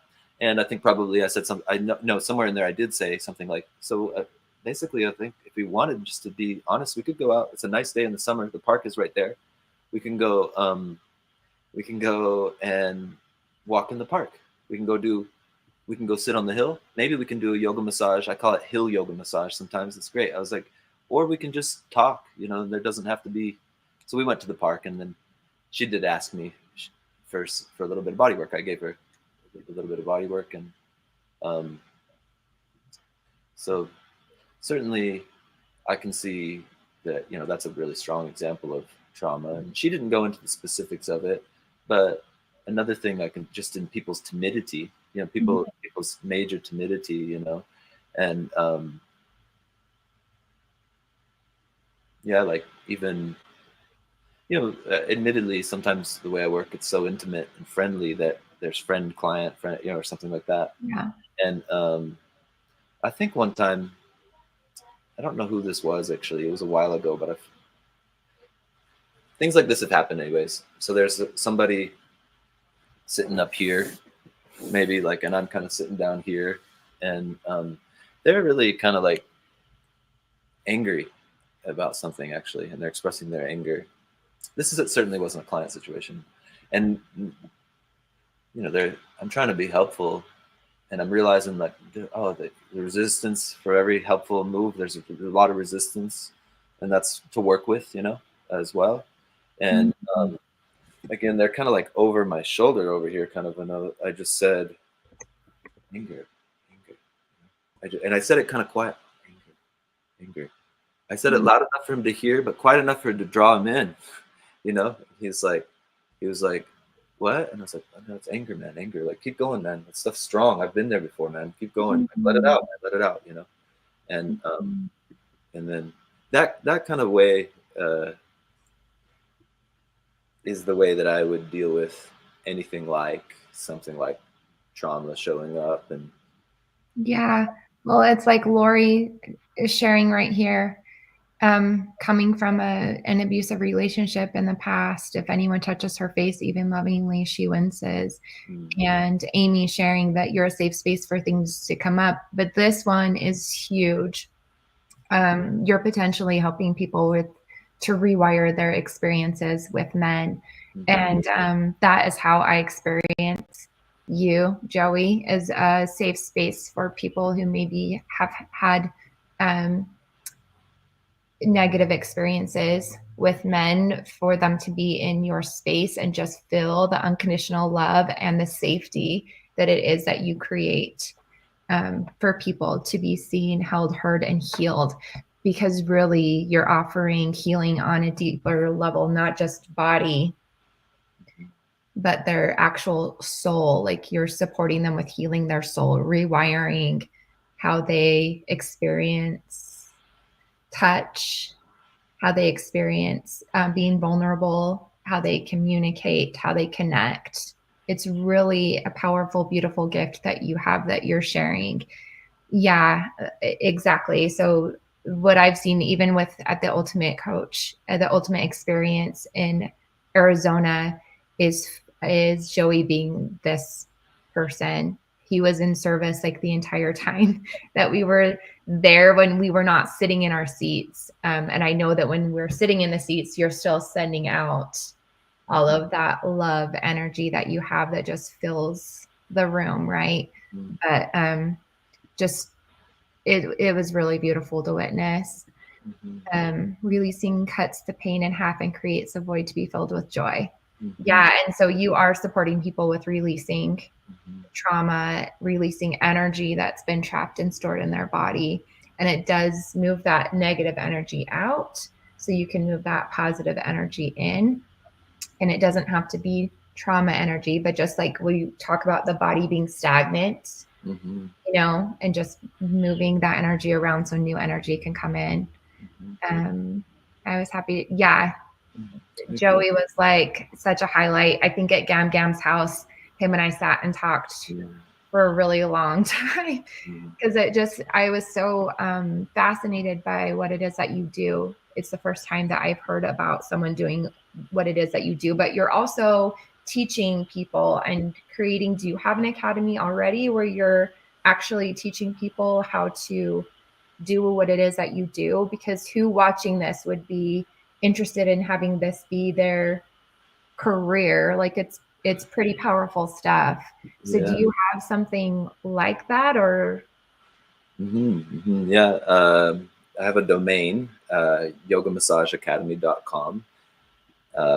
At this moment, it routes to a YouTube teaser trailer for a little mini movie about the work I do and about the teaching that I have. Go watch it. I've watched it. It's phenomenal. There's a yet to be released. It's only a 3-minute mini movie. The one that it routes to right away is like it's a minute long video. It's a fun video. Like, it's really got good energy to it. You can see the way the trainings generally are, what kind of the vibe that goes on there. I've been teaching these 4-day level 1, base 1 intro to healthy, healing, humble, happy, harmonious talk, touch, and movement for 8+ years.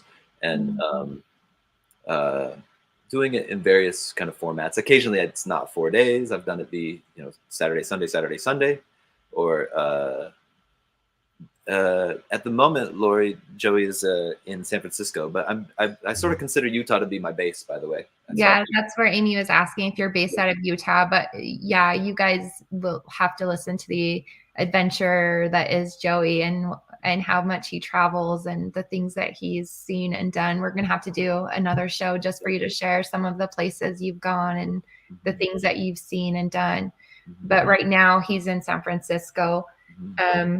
Anyway, sorry, we got a little bit sidetracked. So yogamassageacademy.com. You do a 4-day training. For level 1.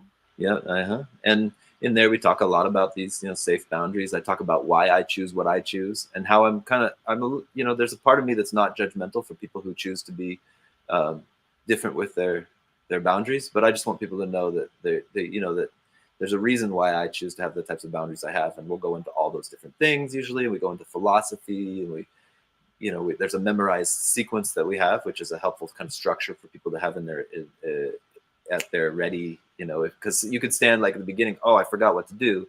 At least you have a memorized sequence, but also we teach how to forget the sequence and how to be more in inspiration, how to utilize, I might have somebody's butt up in the air over the edge of the couch, and it's not like standard at all. Or sometimes I've even done here in San Francisco kayak yoga massage, which is really amazing, actually. Badass. Really, really cool. Yeah.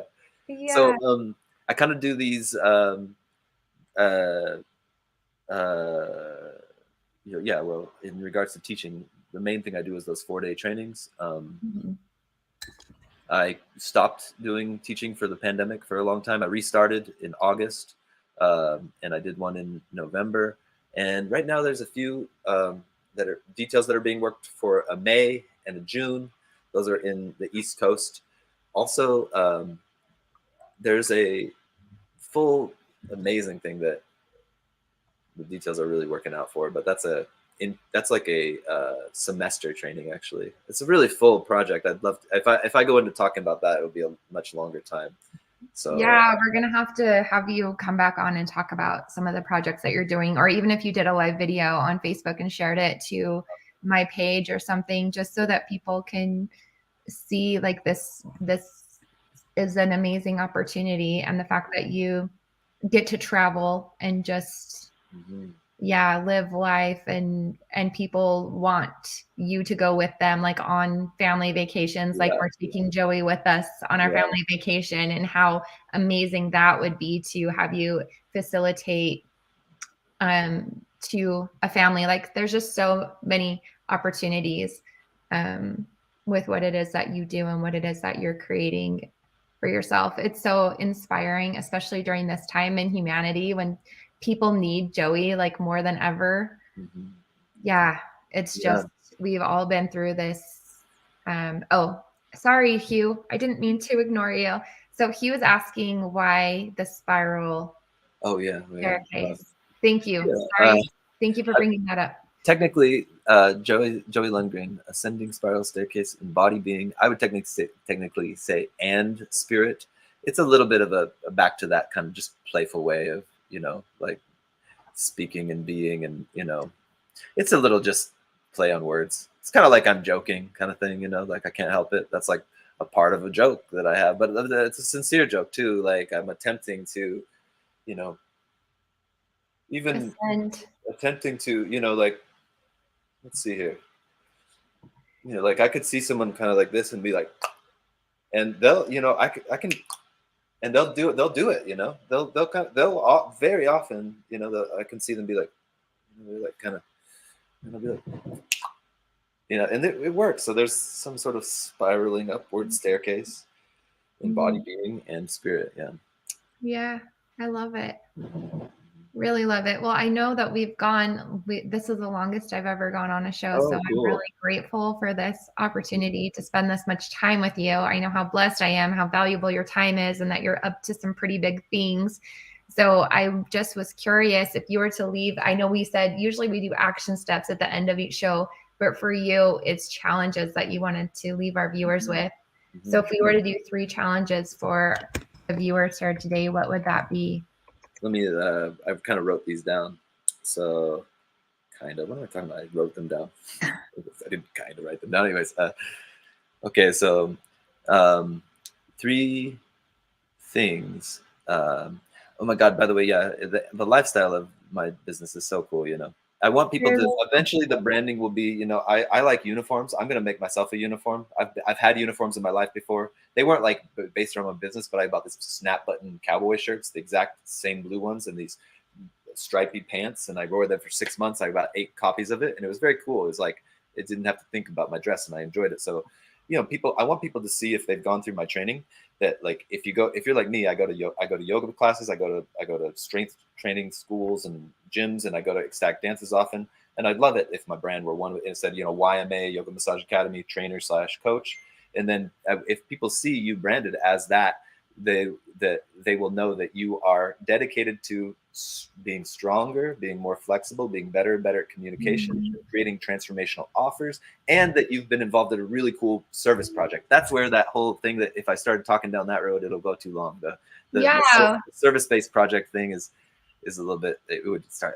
So I'll stop there with that. But well, Amy, if you're interested, message Joey. What he's sharing is really exciting. Like, he's talking like superhero like uniforms, like superhero team that is the Yoga Massage Academy. Yeah, if you do the semester thing, you'll get a trailer made for you, a superhero trailer made for you about your services, about what what you want to offer, about your culture, perhaps you reading your favorite Byron Katie quotes and including some things about your cat or whatever, you know, but like some sort of 3-minute trailer of your services. You'll get, if someone comes into the semester long thing where there's this big service project and all that jazz, that's going to be really neat.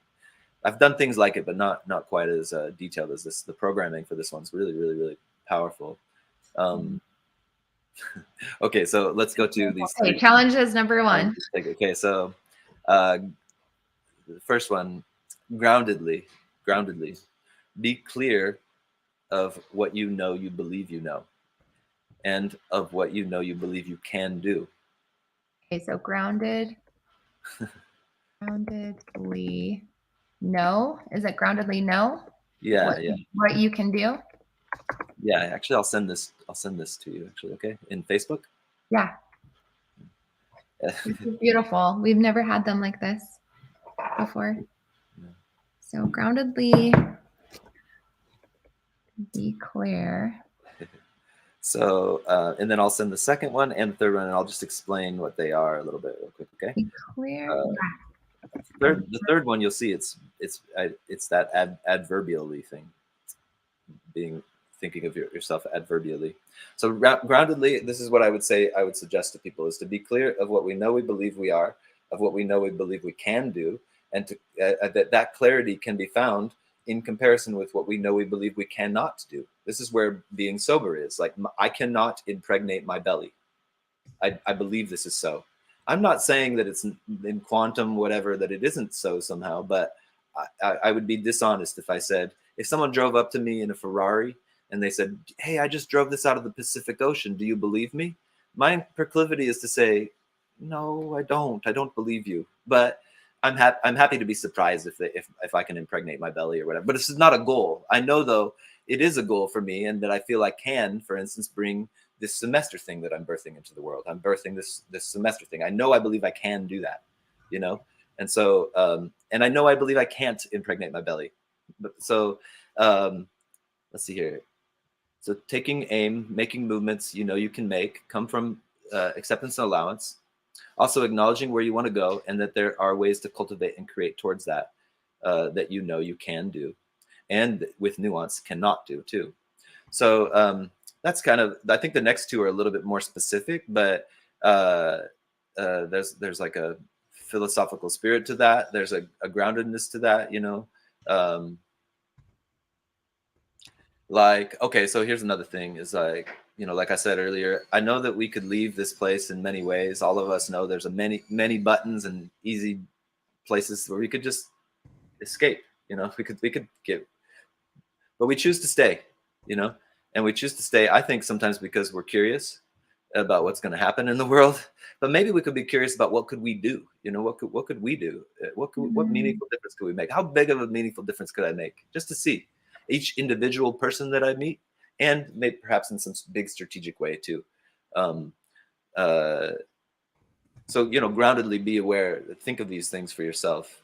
What do you believe you could do? And in comparison with that, well, you believe you can't. For instance, like maybe I think you saw the video of me with a 98-year-old lady the other day. Mm-hmm. She's like, I'm gonna die, and I'm like, it's okay, like yeah, you are, yeah, so we're gonna die. Like, can't live forever, can I? No, you I believe you can't. I know I believe that. Maybe I'm wrong.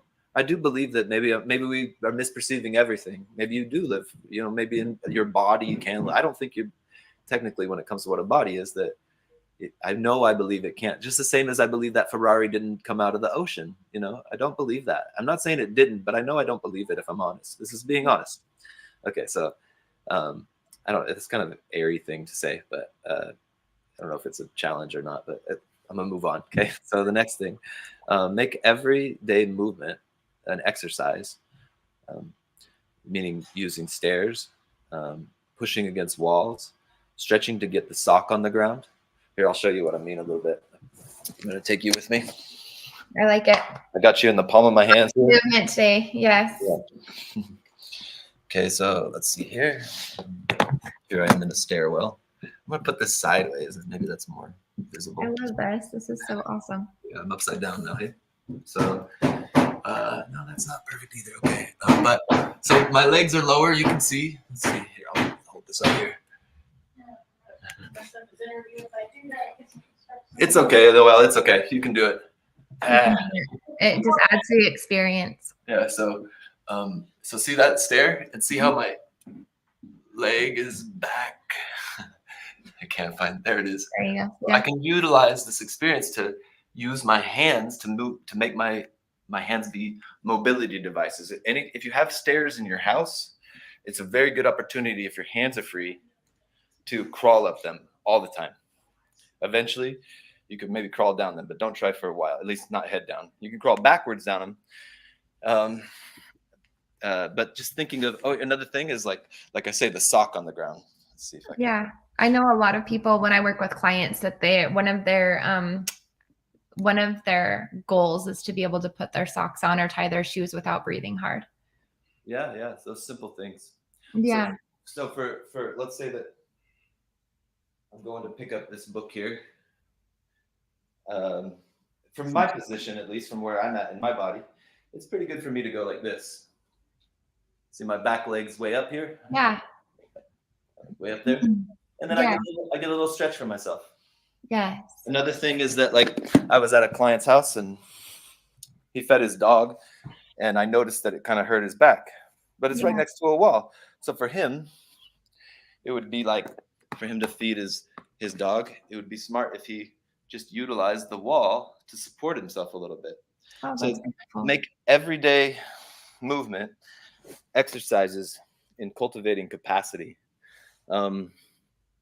Sitting thoughtfully and considerately about how you're going. This is a good thing, actually, is that, see, I'm sitting on a couch, but couches actually kind of also domesticate us in some ways. I don't have to get up and get down. My feet are already here. It's too easy. But if we can sit on the ground, and dynamically too, so I may have my knees this way, and then later my knees that way, and I may, while I'm listening to you, kind of twist my back a little bit. Considerately think of placing yourself in the right place. These are kind of spin-offs of what a yoga massage is, because it's not just about what you're doing to the client, it's about your own position, and not hurting yourself in your own position. Yes, I love that. Mm-hmm.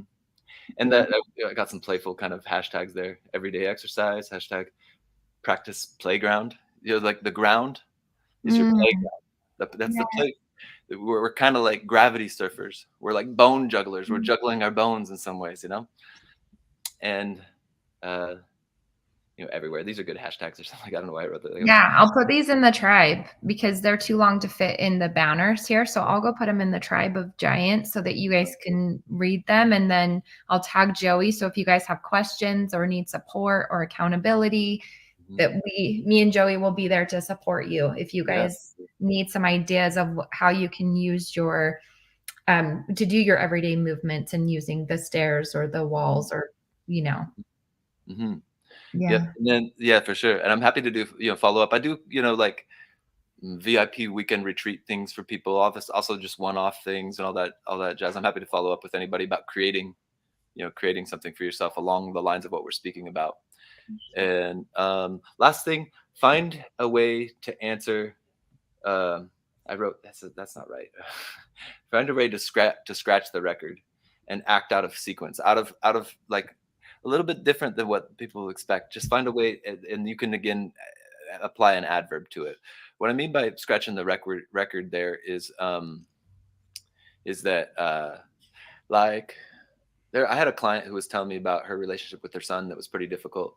Older gentleman who started living with her because of his divorce and stuff. And she's a Mormon lady. I was like, "Do you ever swear?" She's like, "No."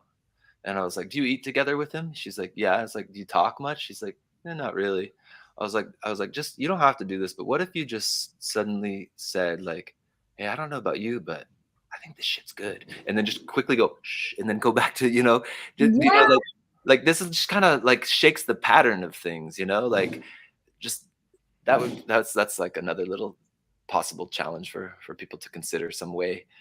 Yeah, And I love that. if you create a parable of yourself throughout any of these challenges, then for sure feel free. I'd love it if you tag me in a little expression of it, or you can send it to me on Facebook. I'm Heart Hiker. That's Yeah, because let's put that I in like here.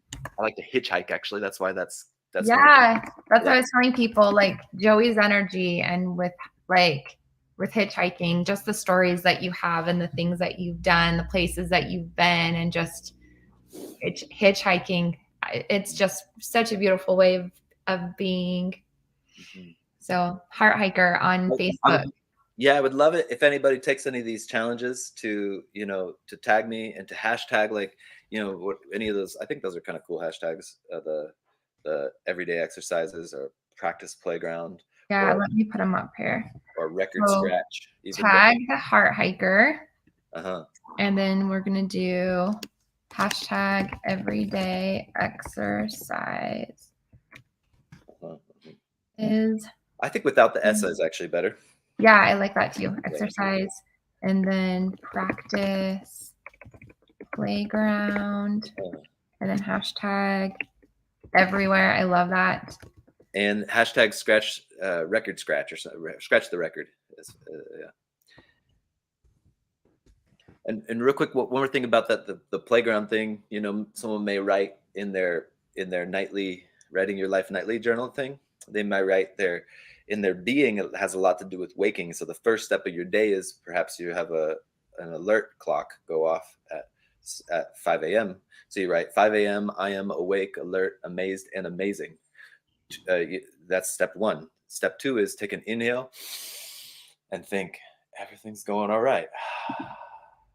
Step three could be think, blink, look at the ceiling, laugh, Step four could be happy baby. And then you could say step five would be step on the ground.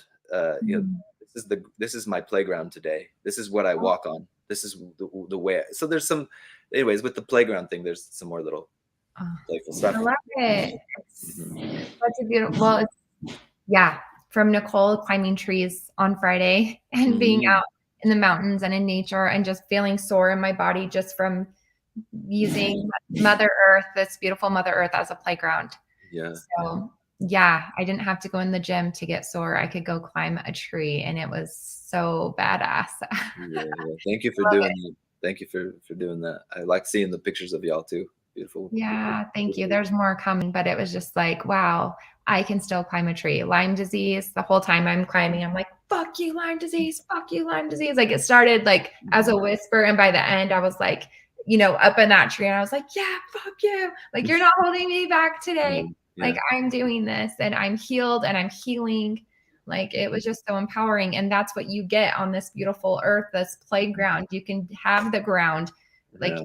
in your house, in Mm-hmm. front of your couch, instead of sitting on your couch, sitting on the floor. It's Mm-hmm. so simple and it's available to everyone, which Mm-hmm. is what I really love about what it is that you do. Thank you. Thank you. So Yeah. inspired by you and what you're creating. And seriously, you guys, if you need to get in touch with Joey, find him on Facebook, Heart Hiker. He is very approachable. He's very good with conversations, very good safe space. And I'm so honored that I got to have him in my home with my family, and just how you transformed this space, but then also my family. We won't ever be the same after having you come in. I'm looking forward to more connections. We were talking about Yeah. going out to eat with your family. That sounds like such a beautiful thing. I'd Oh love to. yeah, because I walked in. We went to this Rawtopia with Rebecca Holt and Alyssa and Natasha Devine. And I just felt you, even in the people, like the owner of the restaurant is in there, and these men and a couple of the women are gathered together, and they're having this beautiful conversation. And then they start singing, and this man, his accent, I believe he was Lebanese possibly, but he's singing in different languages, and the people don't know the words, but it's so beautiful that they want to participate. So they're singing, and it's like Jack Johnson, and then I'm sitting there with Alyssa and Natasha and me, and Three Little Birds from Bob Marley comes on, and it's just like the soundtrack for this beautiful experience. And I'm just seeing and feeling Joey there. I meet someone, and he has that energy that you have of like the safe, like I just sat here in front of him, and he like created me this beautiful way. And I was just like, of course I have a show tomorrow with Joey, so of course I'm experiencing this. So I'm like, I've got to take Joey back to this restaurant. Just like the beauty of all of this, that we met in Arizona, but our home base is Utah. And just I love my life. Yeah. I love my life. I love that I got to meet you at Gam Gams, and I know she's having another party coming up. And just these are the connections that you'll make at Gam Gams. These are the connections that you'll make at the Ultimate Coach Experience, the Ultimate Experience in London that's coming up. Like meeting someone. That's the 30th of this month. Is that right? Oh, yeah. Are you going? No. Gam Gam Dinner's the 30th, and the Ultimate Experience is the 30th. I haven't created going there yet. Who knows? Maybe I'll end up at one of them. I've asked Gam Gam to come do a party here in my kitchen in June. So that would be in Utah. And if you're around, Joey, it would be amazing to have that experience with you too, because there's just nothing. I haven't experienced anything like Gam Gams before. I haven't experienced anyone like Joey before.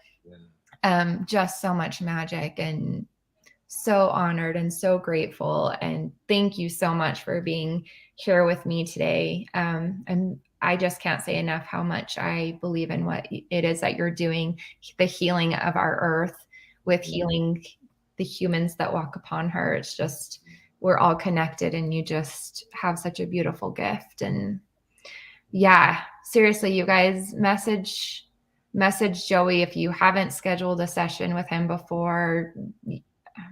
Yeah. Reach out, say hello. Yeah, reach out. And even just getting voice clips from him during the day, the way that he speaks to me, I'll like listen to it over and over. And it's just really beautiful, beautiful, positive, loving energy. Just feels like sunshine, like the man sitting on the mountain. And then today, with you being where you're at outside when we started our conversation, and then I could hear the crows, and my crows are my animal. So it's just, well, I love you, sister. And my connection to you, it's meaningful to me in many ways. I love finding sister souls that I just connect with deeply, and love your support, loved helping your family, and I look forward to our further connections. Yeah, me too. Well, thank you so much for your time. And you guys, we're going to go. This has been the longest episode of Beyond the Purple Door. And I'm so grateful that Joey got to be in this moment with me. message him, you guys, if you're wanting to learn more about what he does or experience energy. The tools, support, accountability that you need to live your happiest, healthiest life is beyond the purple door. Will you open it? Love you guys. Bye. Bye.